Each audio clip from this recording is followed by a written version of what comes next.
Recién hablamos de innovar en la profesión y de los distintos desafíos que vamos a tener o que la innovación representa para nuestra profesión.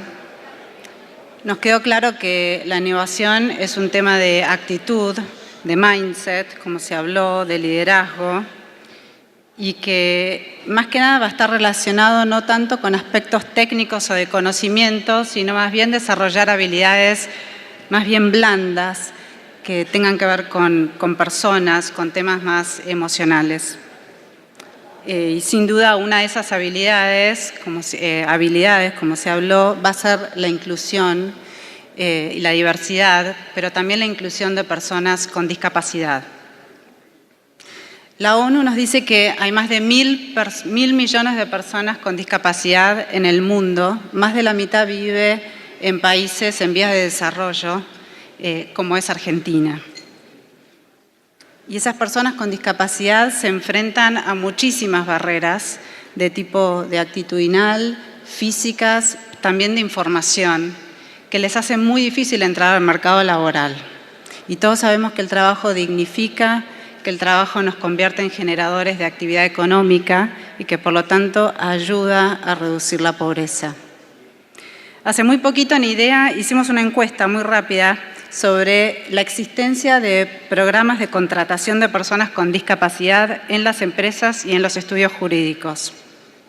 Más de la mitad respondió que no solo no tenía estos programas, sino que tampoco siquiera los estaba considerando.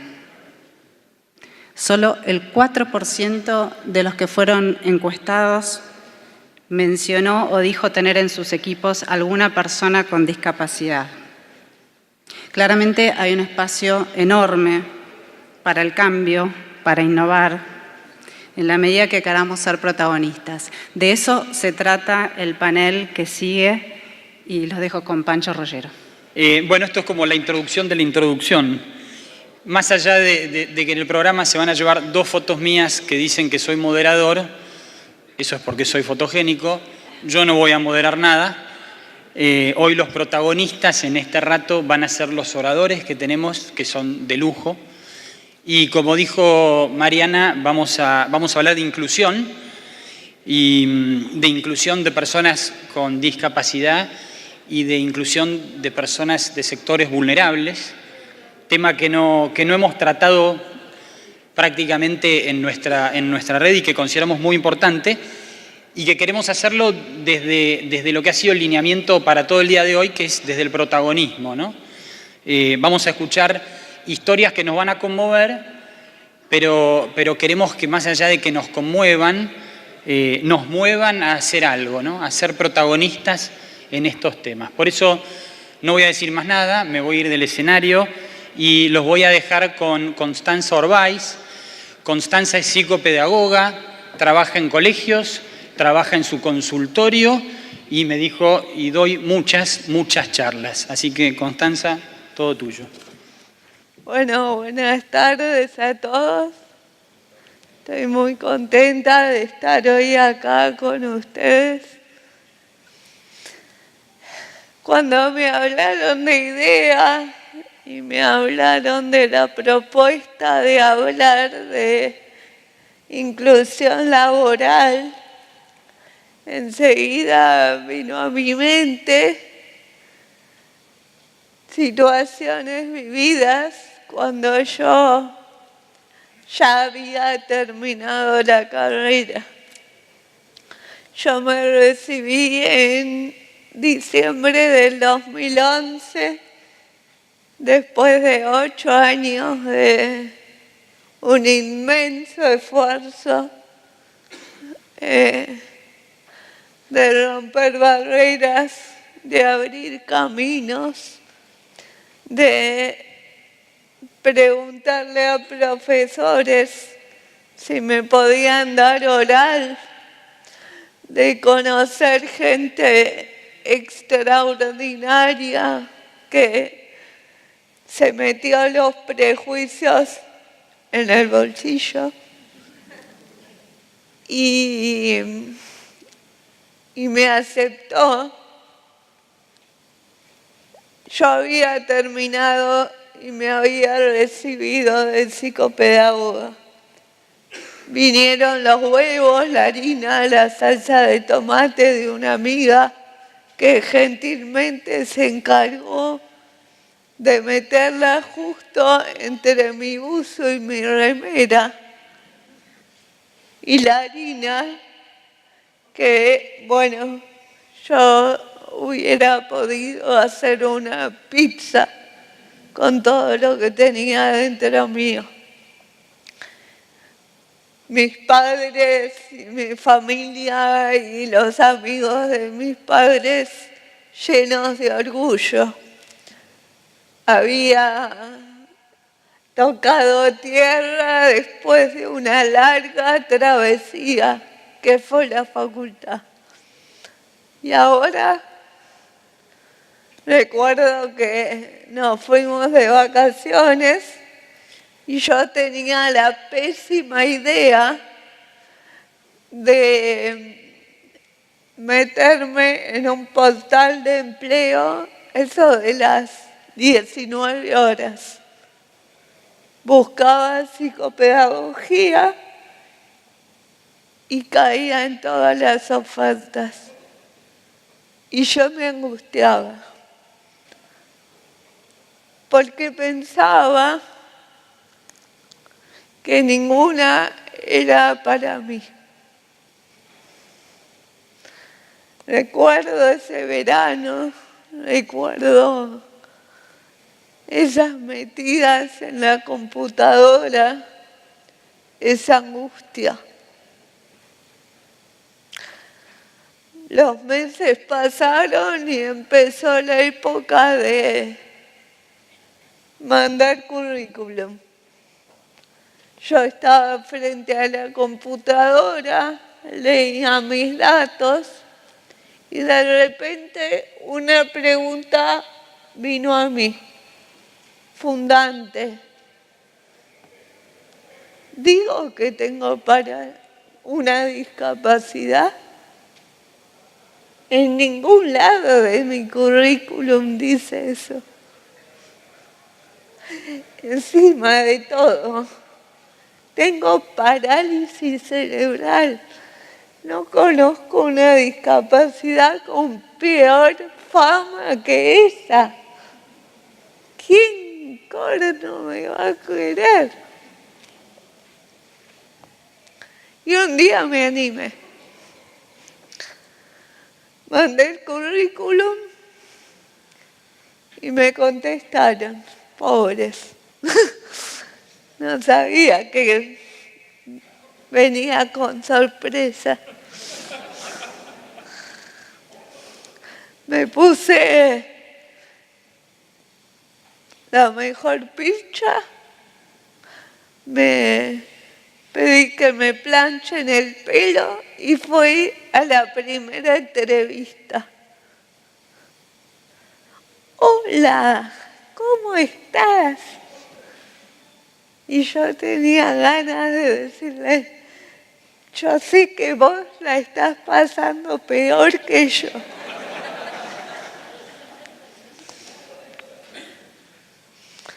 Pobrecita, no sabía dónde meterse. Todo el tiempo yo tenía ganas de decirle, está todo bien. Encima era para hacer integración en una escuela. Y yo tenía ganas de decirle, ya sé que esto es lo que menos te imaginabas. Ya sé que hoy vas a llegar a tu casa y le vas a decir, Gordi, no sabes lo que me pasó hoy. Yo no sabía cómo, pero metí la discapacidad. Enseguida la nombré, porque soy de las que piensan que a la discapacidad hay que nombrarla. Tiene que estar presente. Tenemos que poder hablar de discapacidad sin eufemismos. Nada de angelitos, ni de especiales, ni de capacidades diferentes. Para capacidades diferentes ya tenemos un balde y un vaso. Eso no. Yo soy una persona con discapacidad, pero ante todo soy persona. La entrevista terminó y claro, lo que me ofrecían no era para mí. Por ahí la chica se habrá vuelto a su casa diciendo, pobre, no va a poder. La verdad es que pude. Meses más tarde, en una escuela donde hice una pasantía, estando en la facultad, me llamaron. Se adaptaban a mis posibilidades y no se adaptaban a mis posibilidades porque hicieron un máster en Harvard de inclusión laboral. Simplemente porque tenían algo muy complicado y muy necesario: sentido común. Yo trabajo en esa escuela hace 6 años. Voy una vez por semana. Absolutamente nadie tiene ningún problema si yo un día digo que estoy cansada y me tengo que volver antes. Al contrario, son ellos los que me dicen, anda, no pasa nada. O los que se encargan de decir, esto lo puedo resolver yo, vos vení para esto. Supieron conocerme, entenderme. Supieron que yo hablo más despacio. Como dice Catalina, de sala de 3, yo tengo un problema en la garganta. Pero no tiene dudas, porque cuando yo me siento en la ronda a preguntarles qué hicieron el fin de semana, todos me entienden y todos me escuchan. Esos chicos van a ser el futuro del mañana y no voy a tener que explicarles qué es incluir, porque no solo me tuvieron a mí, sino tuvieron un compañero, seguramente, o 2 o 3 con discapacidad. Y saben que a ese compañero a veces hay que tenerle más paciencia. El sentido común ya lo van a tener. En el colegio descubrieron que soy muy buena observando, porque voy lento, porque según ellos, y no lo digo yo, a Connie no se le pierde nada. Si quieren saber algo que está sucediendo en algún grupo, me mandan a mí y a propósito no me lo dicen. Y yo vuelvo y se los digo. Y tengo un porcentaje de 98% de aciertos. Pero no solo podía ocupar mi tiempo una vez por semana. Creé un proyecto que se llama Desde Adentro, a través del cual difundo mi mirada sobre la discapacidad, dando talleres y charlas como esto. Qué loco que por lo mismo que mucha gente me cerró la puerta, me contraten para dar charlas. Hay veces que algo difícil se puede transformar en el motivo de tu vida. También tengo pacientes, gente muy especial, si me permiten, los del gremio de la pizzería. Gente, familias, porque lamentablemente hoy el que tiene un familiar con discapacidad la tiene muy difícil. No solo porque hay un Estado que le cuesta estar a la altura de las circunstancias, sino porque pareciera que la discapacidad es una realidad que cuesta ver, que molesta, que nos interpela. Y nos interpela mucho, nos saca de esos lugares cómodos que nos armamos los seres humanos, llenos de prejuicios. Y desde ahí cerramos puertas con la excusa perfecta de no estar preparados. Estoy segura que mis padres no estaban preparados. Y como lo pueden ver, les salió bastante bien.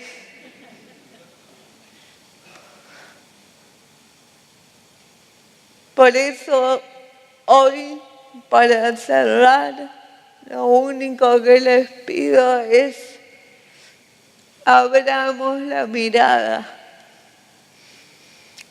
La discapacidad está y está mucho más cerca de lo que pensamos.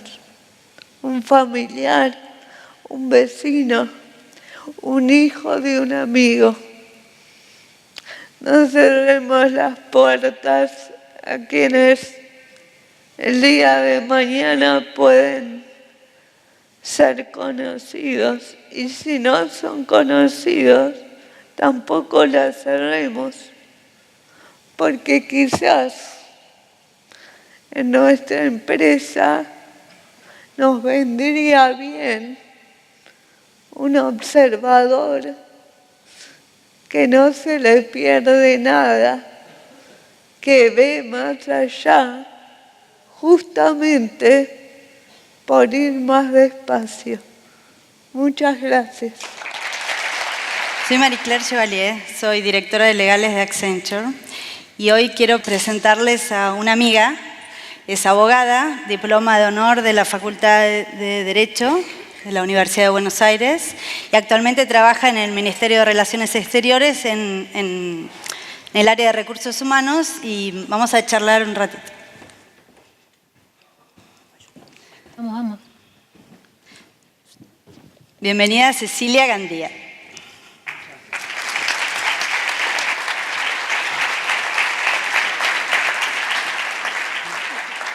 ¿Estás nerviosa? ¿Sí? Sí, un poco. Es su primera vez en un escenario. Es mi primera vez en público. Sepan disculpar los nervios. Bueno, lo primero que le quiero contarles es cómo nos conocimos, Cecilia y yo. Accenture tiene un programa, Sin Barreras, que tiene ya 12 años. Fueron 12 años de aprendizaje, de errores. Y hoy hay 92 personas empleadas en Accenture, personas con discapacidad, que trabajan. Ustedes saben que Accenture es una empresa de servicios profesionales, o sea que hablamos de trabajo calificado. Y bueno, estas 92 personas trabajan en igualdad de condiciones que cualquier otro empleado. Como les digo, fue todo un aprendizaje. Y en el marco de ese programa conocí a Cecilia. Lo que primero quiero preguntarte, que cuentes a la audiencia, es tu historia, Ceci, tu historia personal. Bueno, ante todo, buenos días. Quiero agradecer personalmente a IDEA por permitirnos traer hoy una temática como es la discapacidad. Bueno, yo soy Cecilia, tengo 34 años, me recibí en la Universidad de Buenos Aires. Siempre tuve un especial interés por el derecho internacional público, lo que me llevó a hacer un máster en estudios diplomáticos y relaciones internacionales. Actualmente estoy trabajando en el Ministerio de Relaciones Exteriores y Culto, en lo que es el área de la Dirección de Desarrollo de Recursos Humanos. Me parece importante contarles que, a diferencia de Constanza, yo no tengo una discapacidad desde el momento del nacimiento. Lo mío es una discapacidad adquirida a causa de un accidente automovilístico. Cuando tenía 18 años, volviendo de la facultad como todos los días, a pocas cuadras de mi casa tuve un accidente automovilístico. Esto lesionó mi médula en un nivel C4, C5. Yo iba en el asiento del acompañante, con el cinturón de seguridad puesto. Se produjo en mí lo que se conoce como latigazo cervical y me dejó como consecuencia una cuadriplegia severa.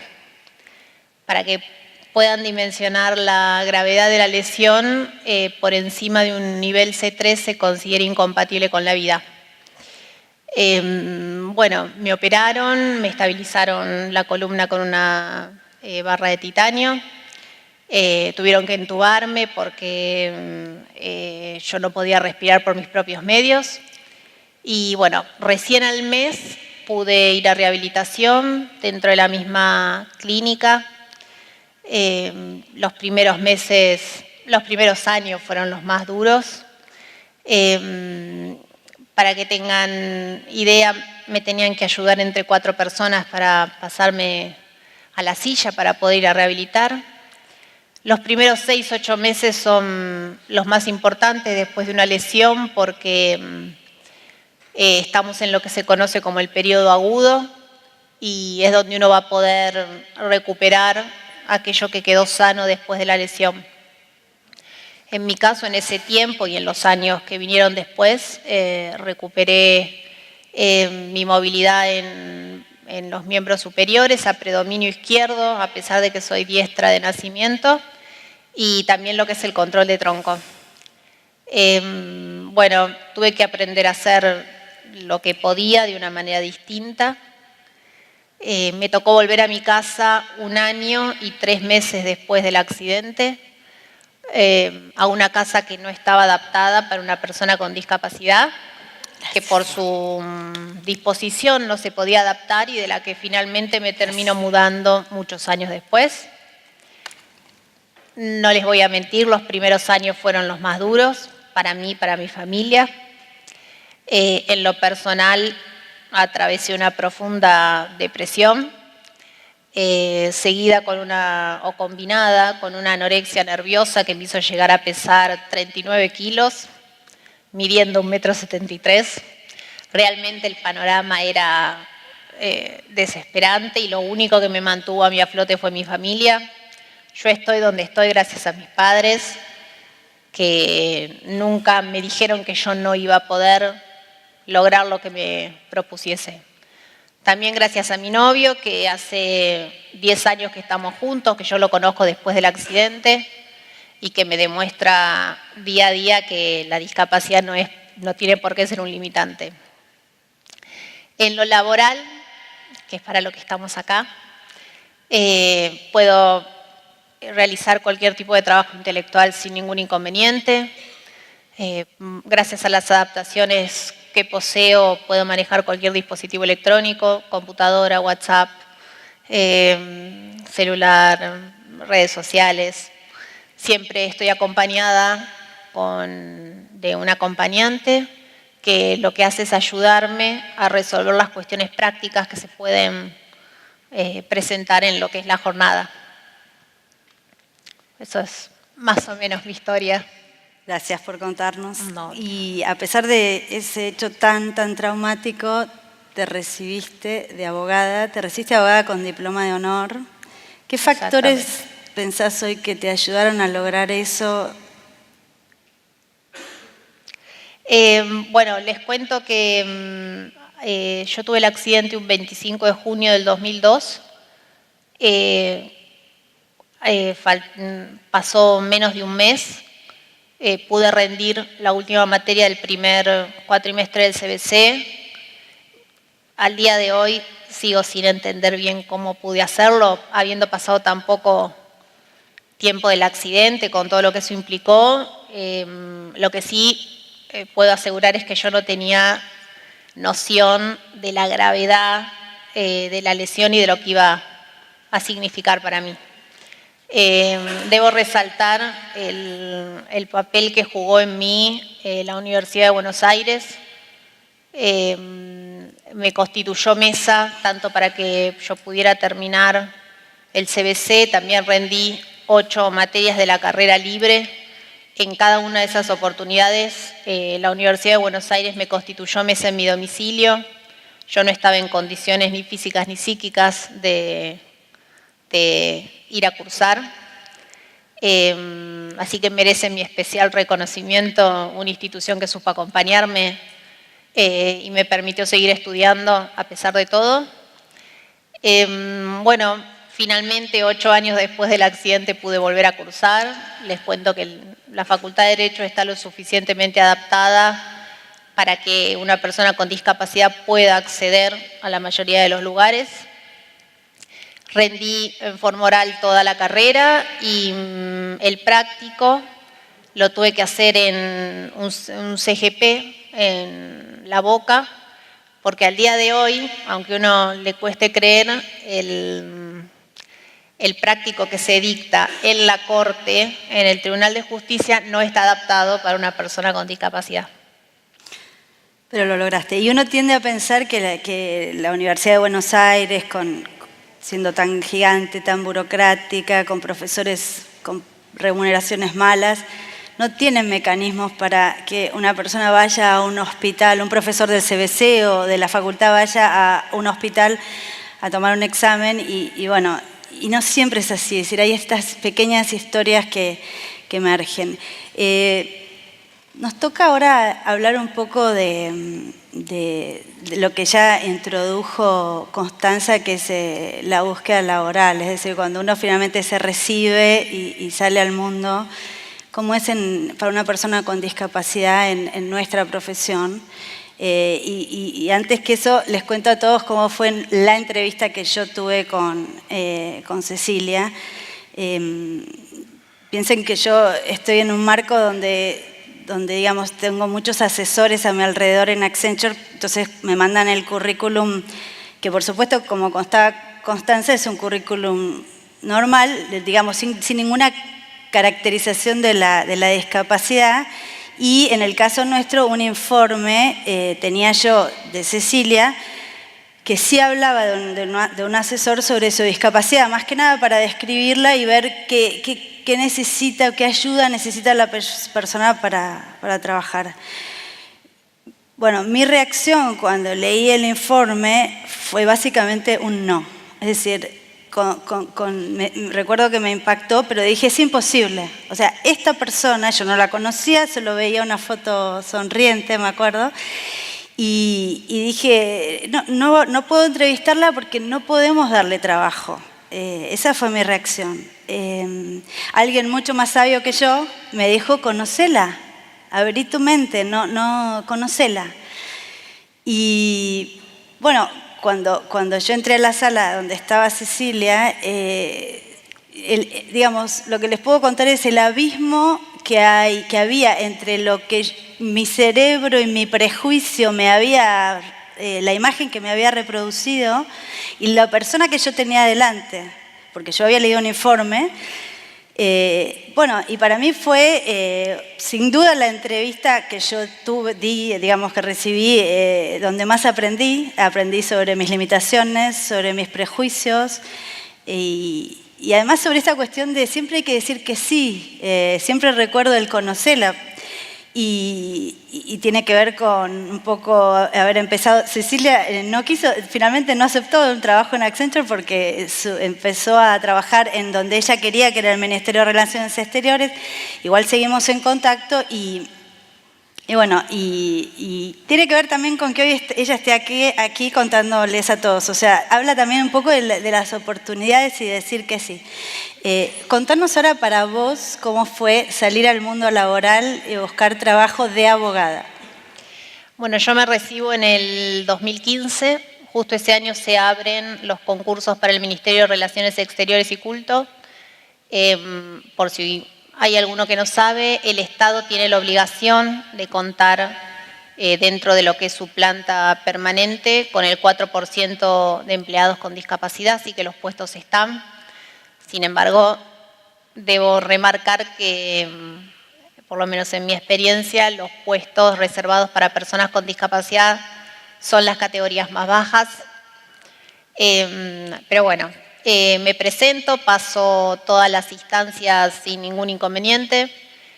Luego vino el cambio de gestión, mandaron a revisar los concursos y yo pude finalmente acceder a mi actual puesto de trabajo 2 años más tarde. En esos 2 años es que hago el máster y me pongo a buscar trabajo en el ámbito privado. Me di cuenta que conseguir una entrevista era dificilísimo, que tanto las empresas como los estudios de abogados no cuentan con mecanismos para que uno se pueda identificar como una persona con discapacidad. Si uno pone en el currículum que posee una discapacidad, las agencias de empleo te descartan automáticamente, no le quieren trasladar ese inconveniente a su cliente. También me encontré llamando a empresas o estudios preguntando si tenían alguna política inclusiva. La respuesta es sencillamente no. Alguna vez encontré alguna recepcionista que con mayor buena voluntad te toma los datos, te dice que en caso de enterarse que exista alguna política inclusiva te va a llamar. De más está decirse que la llamada nunca existió. También te encontrás con que el Estado muchas veces no sabe lidiar con la situación. Me encontré también llamando al Poder Judicial, a una oficina que depende directamente de la Corte y que funciona como una bolsa de empleo para personas con discapacidad. Cuando me presento, le digo cuál es mi formación, me dijo que podía dejar los papeles si quería sin inconveniente, pero que el puesto máximo que podía surgir era para llevar y traer expedientes de un juzgado a otro. Sin embargo, me tomaron los datos, nunca me llamaron, ni siquiera para cadete. También tenemos el desarrollo de la entrevista en sí como un punto crítico. Hay quienes deciden ocultar su discapacidad y llegar a la entrevista. En mi caso no es posible porque mi discapacidad es visible, es muy evidente, pero quienes ocultan la discapacidad y llegan a la entrevista, muchas veces la entrevista puede resultar un desastre. Y también te encontrás con que la persona que está a cargo de tomarte la entrevista no está capacitada para entrevistar a una persona con discapacidad y en vez de centrarse en el puesto de trabajo, las exigencias, se centra en lo que la persona no puede hacer en su discapacidad. Y como dicen por ahí, sobre lo que no se puede construir nada. Bueno, y un día, sin embargo, finalmente llega el primer día de trabajo. Contanos cómo fue ese primer día y cómo es hoy un año más tarde. Bueno, mi primer día de trabajo entiendo que como para cualquiera es un universo de sensaciones. Uno está nervioso, expectante. Mis compañeros se los nota un poco tensos. A veces no saben cómo tratarte, te preguntan si te pueden saludar. Pero esos fueron realmente los primeros días. Después, hoy en día, casi un año más tarde, me encuentro totalmente incluida en el equipo de trabajo. están ellos atentos a mis necesidades como yo atenta a las necesidades de ellos. El especial rol que jugó mi director, que supo también guiar al equipo en una experiencia nueva para todos. Y bueno, yo cumplo un horario reducido de 4 horas todos los días, lo que me permite combinarlo con la rehabilitación, que para mí no es una opción. De hecho, lo encaro con la responsabilidad con la que encaro mi trabajo en Cancillería. Y bueno, finalmente hoy en día realmente el clima laboral es excelente. Bueno, y un poco lo que cuenta Cecilia coincide con la experiencia de 12 años de un programa que, como les decía, tiene 90 personas trabajando en la compañía. Es decir, hay una primera, digamos, visión sobre el tema de que dar empleo a personas con discapacidad tiene que ver con lo que está bien, con la responsabilidad social empresaria, que por supuesto que lo es, pero hay una dimensión muy importante que la experiencia muestra, que tiene que ver con, bueno, por empezar con esto que ya también mencionaron en el panel anterior, que es los equipos diversos. Bueno, ya digamos, está muy repetido el concepto, pero que existe, es decir, la persona que conformando equipos de trabajo con, en este caso, una persona que va a traer características como la resiliencia, sin duda, personas que cuidan el trabajo como ninguna otra, que es una persona que desde que se levanta tiene un obstáculo y eso se reproduce, digamos, como una aptitud laboral. Pero además hay una dimensión muy importante que está bueno no perdérsela, y es el efecto, la calidad humana, el aspecto humano, diríamos, de esto que se genera en los equipos de trabajo. Tiene que ver con muchas cosas, con el compañerismo, tiene que ver con el orgullo de estar en ese equipo, y me refiero a los que están alrededor de la persona con discapacidad. El orgullo por la empresa, que tiene una política de este tipo, y se traduce al final en esa calidad humana que genera motivación y al final se traduce en alto rendimiento. Y eso se ve repetidamente. Nosotros, por ejemplo, en Accenture tenemos cursos de capacitación al personal, y siempre es sorprendente la cantidad de gente que se anota.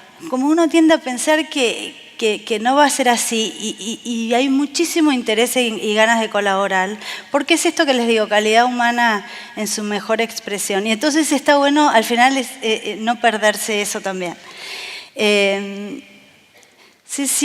Bueno, perdón, y también quería contarles que hay muchos mitos alrededor que la experiencia también desmiente. Mitos como, por ejemplo, que las personas con discapacidad son más problemáticas, que hay mayor litigiosidad, son todas cosas que se escuchan, que faltan mucho porque su condición les obliga o bien ir al médico o no poder trabajar. La experiencia muestra que todo eso es mito y que en realidad, por supuesto que hay empleados problemáticos y hay empleados que faltan, pero las proporciones no son diferentes que en cualquier otro grupo de empleados.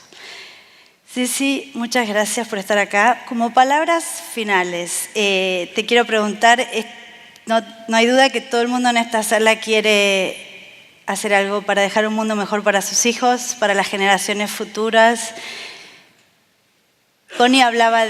Constanza hablaba de abrir puertas. ¿Qué te parece que es qué consejo podés darnos como primer paso? ¿Qué podemos hacer mañana? ¿Qué cosas concretas?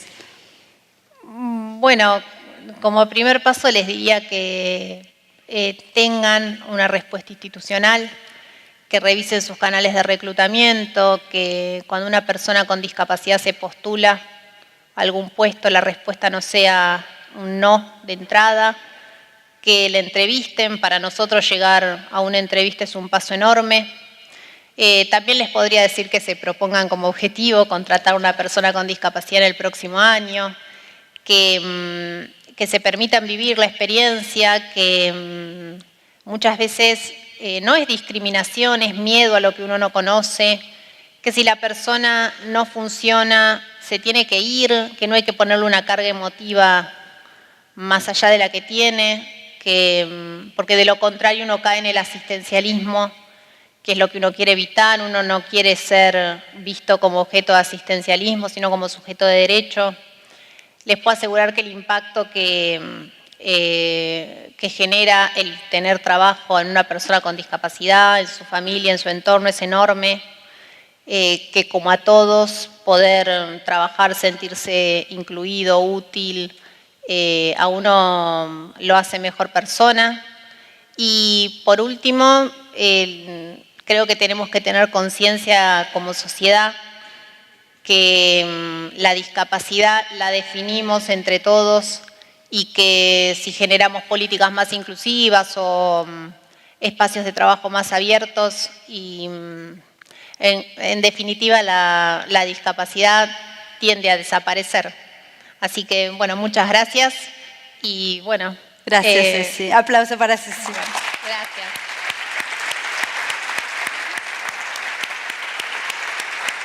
Ahora vamos a hablar, para terminar este segmento sobre inclusión, vamos a hablar de inclusión en los sectores más vulnerables y para eso nadie mejor que Coco Derigo, que nos va a hablar un poco del tema.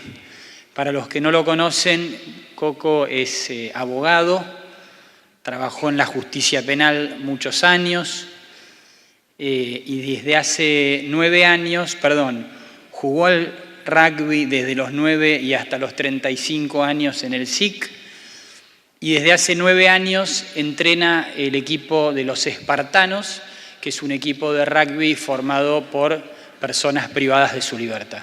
Coco, te dejamos el escenario. Buenas tardes a todos. La verdad que es la primera vez que tengo que hablar y contar una historia que seguramente vivieron casi todos ustedes.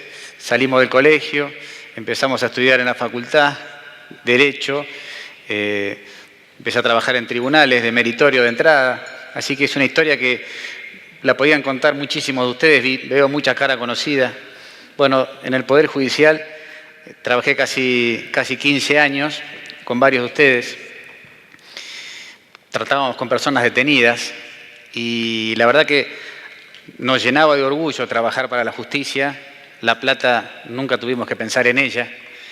Bueno, y después de mucho tiempo, mi abuelo había fundado un estudio que continuaba mi tío y mi padre y me daban ganas de trabajar con él también, así que abandoné esa pasión por trabajar en tribunales y me fui a ejercer la profesión y me faltaba algo y bueno, lo encontré yendo de medio de casualidad a una cárcel de máxima seguridad porque un amigo quería conocer una cárcel y me insistió tanto él que al final dije, bueno, vamos.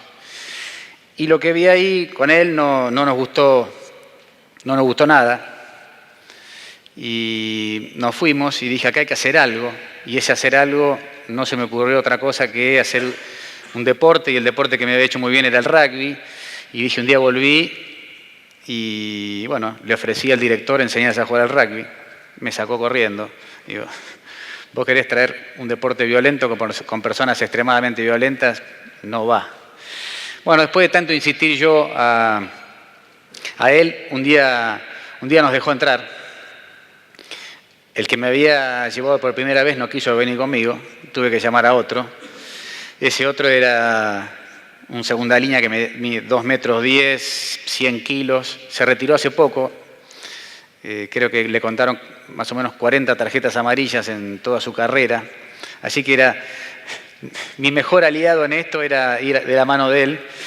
Bueno, llegamos ahí, hicimos un primer entrenamiento, medio raro porque no entendían las reglas.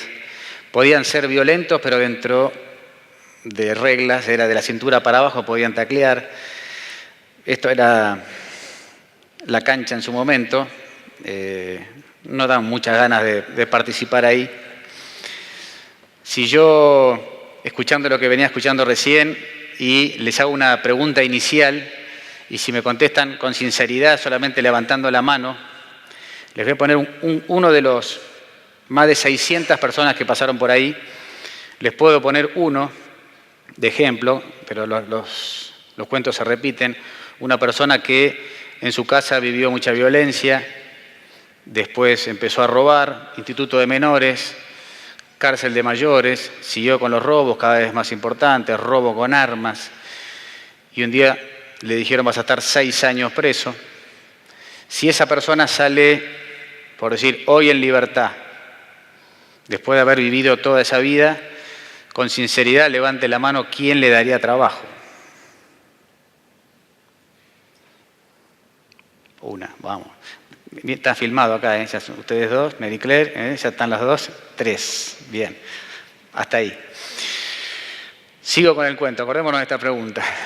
Después de un tiempo de trabajar con ellos, lo que teníamos que generar era confianza, apasionarlos por algo distinto, que ellos se la crean, es el yo puedo, y la clave de todo esto es el esfuerzo, la repetición, la perseverancia en algún objetivo. Y esta confianza se la da tirándote de cabeza a taclear a alguien en una cárcel de máxima seguridad. Era una de mis pasiones, así que me fue fácil tirarme de cabeza. Hoy no lo aconsejo. Pero bueno, ahí al lado, miren cómo juegan, hay uno que tiene la pelota, está jugando en cuero, ¿sí? Abajo, arriba la palabra pasión, jugando en cuero, en el medio, ni siquiera es barro, es tosca. Bueno, ese yo puedo es claro lo que genera.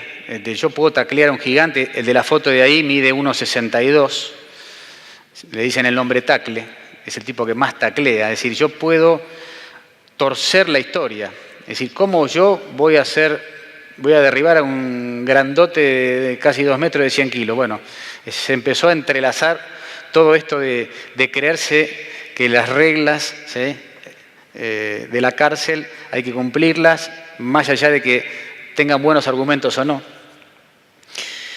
Podría hablar del espíritu de equipo, de los distintos partidos que se jugaron, adentro de la cárcel, afuera, con personas que empezaron a creer que podían dar segundas oportunidades, abrir sus clubes para que vayan a jugar 3 horas, camión celular, 40 policía, perro, de todo, pero bueno, se juega ahí, se termina y vuelven a la cárcel. Esta palabra no se negoció nunca, es decir, el respeto sobre todo, por lo menos en estas 2 horas que venimos nosotros, acá se dice la verdad, después afuera hagan lo que quieran. Esa palabra no la torcimos nunca y la respetamos hasta el día de hoy, y así es como hicieron de esas 2 horas, en muchísimos casos, todas sus horas. Jugamos con la policía, presos, policías, jugamos con los jueces y fiscales que los habían metido presos. Una locura, pero se hizo, y se hizo varias veces, hasta que un día vino Agustín Pichot y dijo: este partido hay que jugarlo de preliminar de Pumas All Blacks en el Estadio Único de La Plata. Bueno, ahí estuvimos con jueces y fiscales jugando. Las familias empezaron a acompañarlos a este tipo de partidos. Varios de ellos conocían a sus hijos en estos partidos, porque sus mujeres o exmujeres no los llevaban a la cárcel. Entonces, estos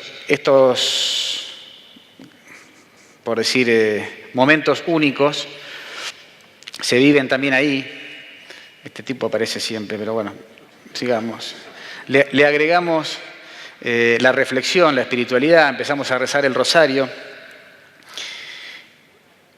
Medio de casualidad, algunos los queríamos incitar a que vengan a rezar y no había manera. Llevábamos un buen desayuno, donde estaban los 30 del equipo, terminaba el desayuno, íbamos con Damián Donnelly, que empezó con el tema del rosario, bajábamos la cabeza y cuando la levantaban quedaban 2, se iban todos. Pero bueno, esos 2, por respeto a nosotros 2, se fumaban los 5 misterios del rosario. A la semana siguiente fuimos de vuelta, se quedaron 4, a la otra se quedaron 13 y al final se empezaron a quedar todos. Bueno, esto es la multiplicación de esto se hace en 5 pabellones en la unidad 48 de San Martín. La foto de abajo se hizo todos juntos el año pasado. El Papa Francisco les mandó un mensaje, gracias a un gran colaborador que tenemos, que se llama José Barbachi, alguno de ustedes lo conocerá. Está ahí de la foto de abajo, el segundo de la izquierda, un gigante para mí, muchos de ustedes lo conocen. Bueno, él lo conocía a Bergoglio y un día lo fue a visitar y el Papa manda un mensaje a los espartanos diciéndole que estaba muy bueno lo que estaban haciendo, que estaban jugando al rugby, que estaban rezando, que estaban mirando la vida con ojos de esperanza, y decía que hay una canción que cantan los que suben a la montaña, que dice que en el arte de ascender lo importante no es no caer, sino no permanecer caído. Y ese no permanecer caído lo hicieron carne en los espartanos, al punto tal que un día dijimos, ¿por qué no lo vamos a visitar al Papa? Y fuimos con 10 personas que estaban libres y varios de los voluntarios a visitarlos. Y cuando nos vio a todos juntos, hizo ese gesto así con las manos y dice, esto que están haciendo es integración. Y esto hay que hacerlo en todos lados. Eso todos lados, no solamente en la cárcel, sino en todos lados. Empezamos a ir, nosotros fuimos a distintas cárceles a tratar de que enganche el tema del rugby, empezamos a buscar voluntarios. Esto fue prendiendo hoy por hoy en 14 provincias, en 44 penales, pero esto es un número, y como se habla del número de la reincidencia, que hablan del 65% de reincidencia, en los espartanos no llega al 5%, decís, qué buen número, pero sigue siendo un número. Y a mí me gusta contar un cuento. La otra vuelta junté a todo el equipo, eran más de 100 en esa época, y les digo, muchachos, díganme la verdad, como les pregunté recién a ustedes, ¿cuántos de ustedes robó una sola vez en su vida? Levante la mano. Como acá recién, nadie levantó la mano. 2 veces en su vida, nadie levantó la mano. Y le digo, son todos reincidentes. Más allá de que para ser reincidente tenés que tener una condena firme y después bla, bla, bla, son todos reincidentes. Bueno, pues yo soy primario, decía, sí, pero ¿cuántas veces robaste? ¿Una vez? No. Bueno, y seguí con el número. 5, 10, nadie levantaba la mano. 30, y de repente digo 50, y lo miro al capitán del equipo, y el capitán del equipo bajó la mirada. Seguí con el número, 70, 80, y de repente digo 100 veces en su vida. Nadie levantaba la mano y dije, ya sé, muchachos, ¿están entendiendo lo que les estoy preguntando? Perfectamente, Coco. Lo que pasa es que estás haciendo mal la pregunta. ¿Por qué? No nos preguntes cuántas veces. Es como que yo te diga, vos, ¿cuántas veces jugaste al rugby en tu vida? No tengo ni idea. ¿Y cuántos años? Y desde los 9 hasta los 35. Bueno, a nosotros preguntarnos por años. ¿Y por mes? No, por mes no. ¿Cuántas veces por semana? Por semana. Bueno, por día. Varias veces. Era nuestro trabajo. ¿Sí? Entonces, al hablar de reincidencia del 65% nos quedamos cortos. Y efectivamente, las personas que no vuelven, ¿por qué? Porque los miramos a los ojos, le das dignidad, le das un abrazo, le decís vos podés, créetela que podés, el cambio es absoluto. Y hay una frase de Goethe que me encanta, que dice, trata a una persona como es y seguirá siendo lo que es. Trata a una persona como podría llegar a ser y se convertirá en lo que está llamado a ser. Nosotros nos vamos a la cárcel a cumplir con el Evangelio, que hay que visitar a los presos, a los enfermos, darle ropa al que no tiene. No, vamos por mucho más, a decir, vos podés que no tenés techo, créetela. Ese créetela, otra vez este pibe, siempre el mismo, nos hizo creer que esa cancha de Tosca podía transformarse en la mejor cancha del mundo dentro de una cárcel. Bueno, hicimos una cancha de pasto sintético ahí adentro. ¡Qué locura! ¿Hacía falta hacer eso? Si faltan colchones, comida, remedios. ¿Qué es lo que trajo eso? Que de los 40 personas que jugaban, hoy son 230. Ese equipito que vimos al principio, unos pocos, eso es lo que pasa hoy por hoy. En una cancha sintética hace que 230 personas estén queriendo cambiar y de afuera está lleno de gente que quiere venir a colaborar. El 26 de septiembre viene un equipo de afuera a participar de un entrenamiento. Es el mejor equipo de la historia de todos los deportes. Los All Blacks van a ir a visitar ese equipo el 26 de septiembre.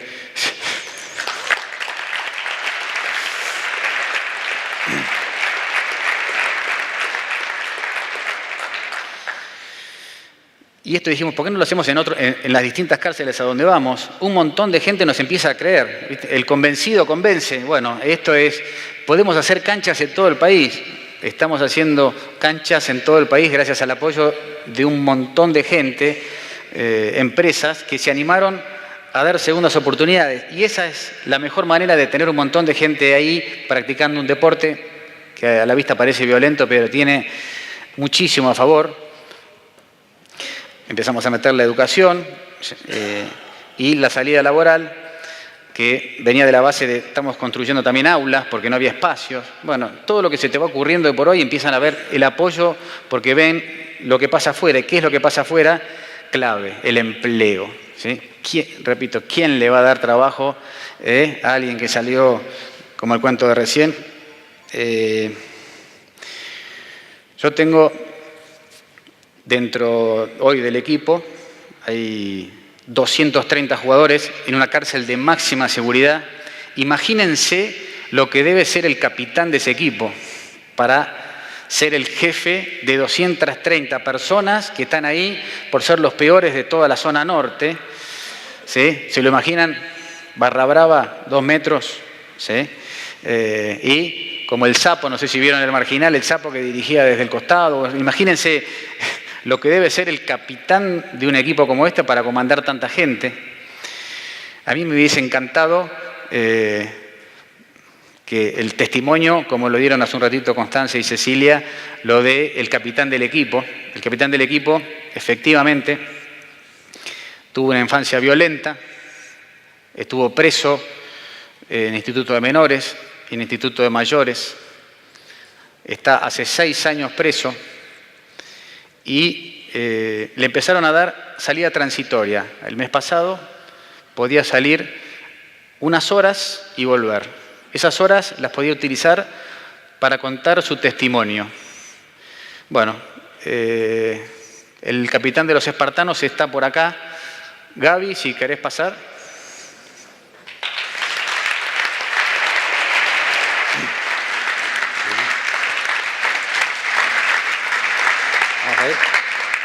Dejé la vara bien baja, así que... Sí, me imagino.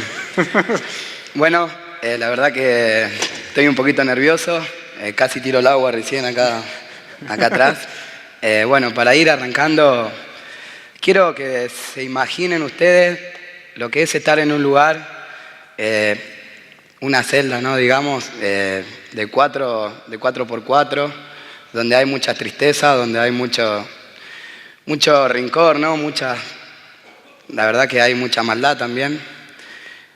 Es un lugar donde no querés estar, es como estar en otro planeta, un planeta donde no querés estar, donde no conocés la costumbre y en muchos casos si te confundís, no es cuestión de risa, es cuestión de que te lastimen, te peguen, te pinchen o te claven una faca. Mi nombre es Gabriel Márquez, como el escritor, pero sin el García. Y nada de escritor, para nada. Nací en 1993, de 25 de marzo, y fui todo lo que se imagina. Mi papá fue un adicto y un ex delincuente. Mi mamá también fue una adicta y una ex delincuenta. Éramos una familia pobre. La primaria la terminé a los tumbos y, como dirían los pibes, a los ponchazos. Y con suerte y muchas gracias a Dios llegué a hacerme grande. Y durante un tiempo yo soy la razón por la que ustedes seguramente ponen cámara de seguridad en sus casas. Soy la razón por la que se pegan de vuelta a las cuadras para que nadie los siga. Soy la razón por la que suben la ventanilla de los autos en los semáforos. O soy la razón por la que si me ven se cruzan de vereda. Pero ¿saben qué? Está mal decir yo soy. Yo era, y ahora soy un espartano. Y no es que haya viajado en el tiempo. Soy un espartano de la unidad 48 de San Martín. Y no soy cualquier espartano. Soy el capitán de los espartanos. Soy capitán de 230 deportistas que seguramente...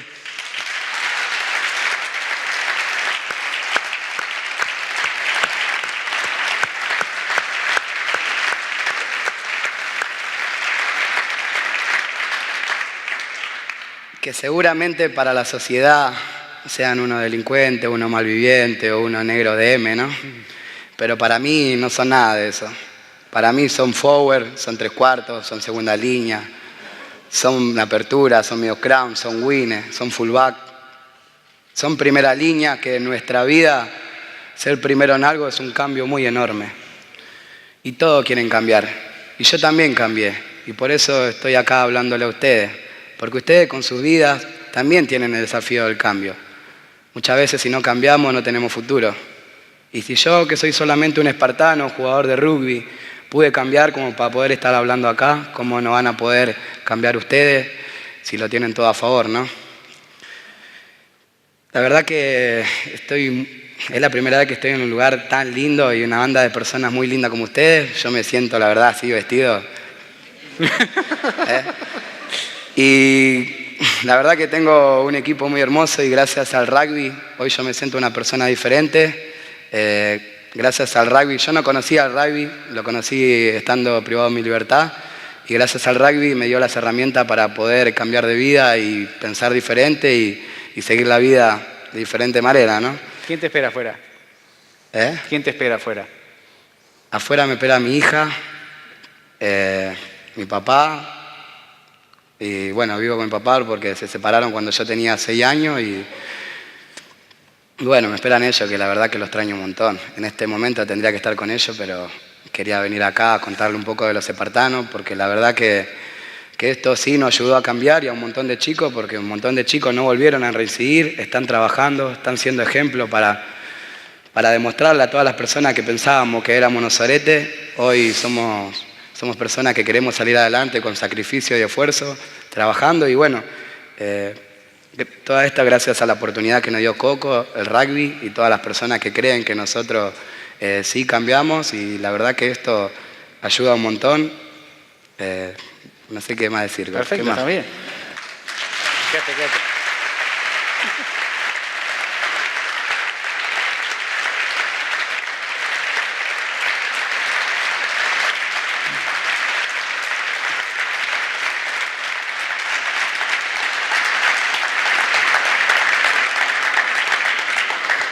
Y como nos gusta competir, vamos a competirle a todas las marcas que están ahí, diciendo en la foto siguiente, son todas las empresas que se animaron a dar segundas oportunidades, que hoy por hoy les dan trabajo a espartanos, son todas ellas, de a poco, de a mucho, de a 2, de a 3, de a 1, de a 5.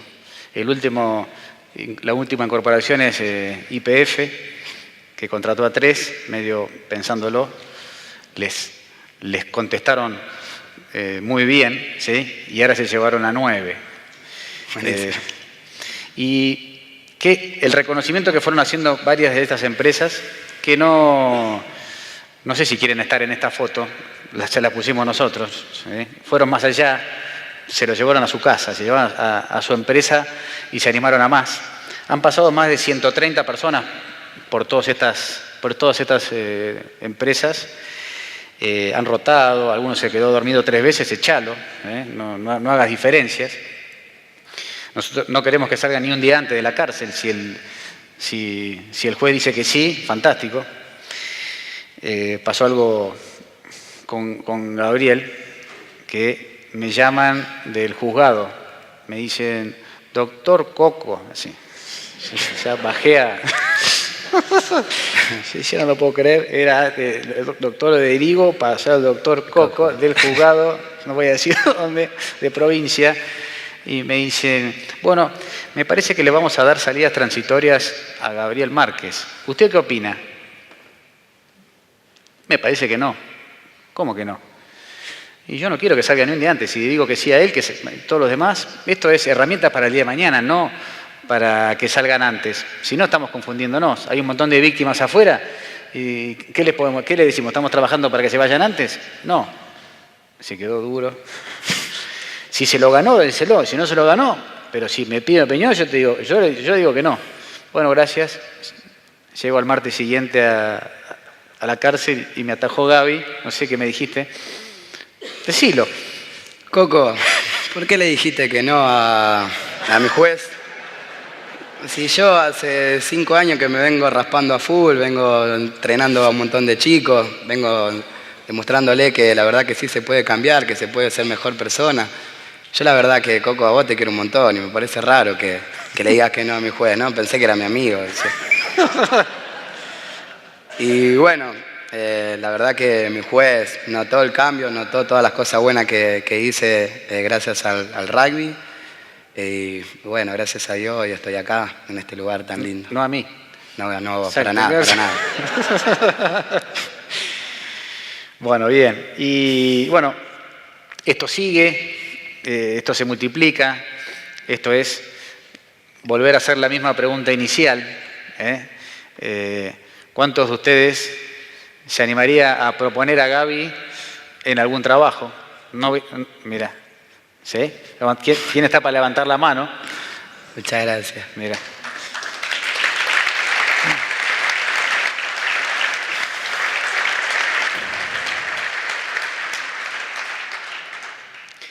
Y yo diría, para ir terminando, yo no sé si es muy convencional, pero si da, es un video que dura 40 segundos y habla un poco de esto de la inclusión. Son 6 equipos que se van a ver en esta publicidad. Es una publicidad que capaz que ya la habrán visto y por ahí pasó de largo. Hay 6 equipos de rugby. Uno es de infantiles, otro es de veteranos, otro es un equipo de mujeres, otro es un equipo con chicos con síndrome de Down, se llaman los Pumpas, los Espartanos y los Pumas, el seleccionado nacional. Esos 6 equipos se van resumiendo en 40 segundos, escuchando el himno argentino y pensando en esto de la verdadera inclusión y formar estos son 6 equipos, ¿por qué no formar el 7º equipo? ¿Sí? El equipo en este caso de abogados, que están con la inclusión en la cabeza. Por ahí muchos no se conocen, otros sí. ¿Quién los manda a ver este video? Y si se animan, cómo se vive el himno argentino, si lo ven, cómo lo viven los Pumas, lo viven abrazados, lo sienten, te emociona al punto tal de ver hace pocos años cómo los Pumas fueron a jugar a Sudáfrica y se festejaban 50 años de que la formación de los Pumas, y estaban los Pumas que iban a jugar y los que iniciaron esto, personas de 75 años enfrente. Dio la casualidad que había un padre y un hijo. Ese hijo hizo 3 tries ese día, vaya casualidad. Pero ese testimonio de vivir el himno, gente emocionada de los dos lados, hace el verdadero cambio como para salir de estas 2 jornadas con algo distinto. Yo no sé si se van a acordar de lo que dijo Gaby, de lo que dije yo, sino del concepto de estar unidos por este país, cantando el himno y yendo por más. Si se animan a pararse, a abrazarse y a escuchar esta publicidad, si puede ser lo más fuerte que se pueda.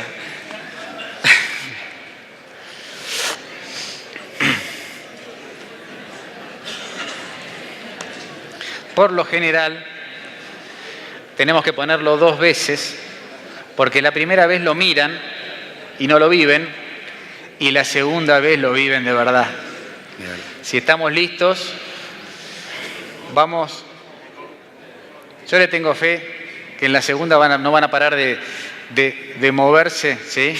Y bueno, y terminando con este concepto de somos todos personas, como dijo Constanza hace un ratito. Cómo me hiciste llorar. Y los testimonios de Cecilia, es decir, los que fueron pasando antes, todos somos distintos, pero vayamos para el mismo lado para construir esta Argentina que queremos todos, pero que no sea de la boca para afuera, sino que sean con actos de verdad. Vamos por la primera. Vamos. Más fuerte todavía.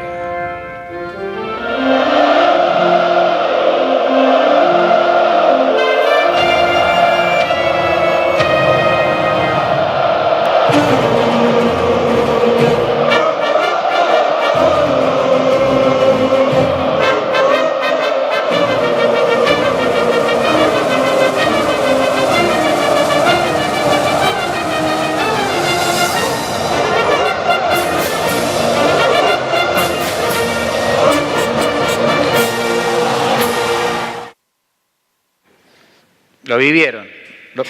Primero lo miraron, ahora ya saben lo que es. Vamos a vivirlo un poco más. Vos podés cantarlo también. Obvio, vamos. Y vale todo, ¿sí? Nos sacamos la corbata. Yo estaría acá con pantalón corto, pero bueno, me tocó estar... Nunca me viste así, ¿no? No, nunca. Nunca me vi así. Bueno, a vivirlo y muchísimas gracias,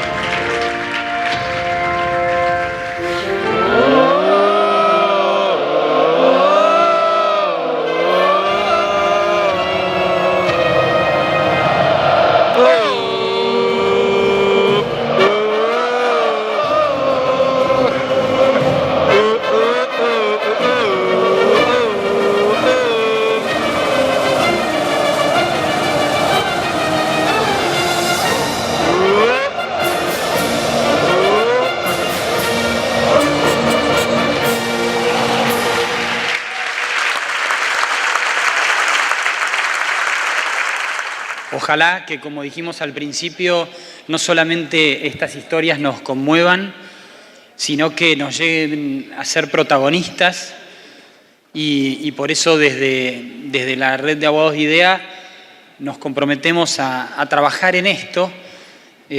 Aquellos que estén interesados, acérquense después a nosotros. Vamos a tener una primera reunión seguramente de aquí a un mes y medio, con los que quieran trabajar. Desde el lado nuestro de abogados hay mucho para hacer posible la inclusión y que esto no sea simplemente algo que nos conmueve y que a lo mejor nos mueve al asistencialismo, que también es importante. Ojalá muchos ayuden estas fundaciones económicamente, pero muy importante, quizás más importante, es que nos animemos a dar esos pasos, ¿no? Que nos animemos a preguntarnos si contrataríamos personas con discapacidad o si contrataríamos a Gaby para nuestros equipos. Bueno, no me queda nada más que agradecer a Marie Claire, agradecer a Gabriela, agradecer a Marcelo y a todos los que armaron el panel y a Lucrecia. Y bueno, y terminamos este segmento. Gracias.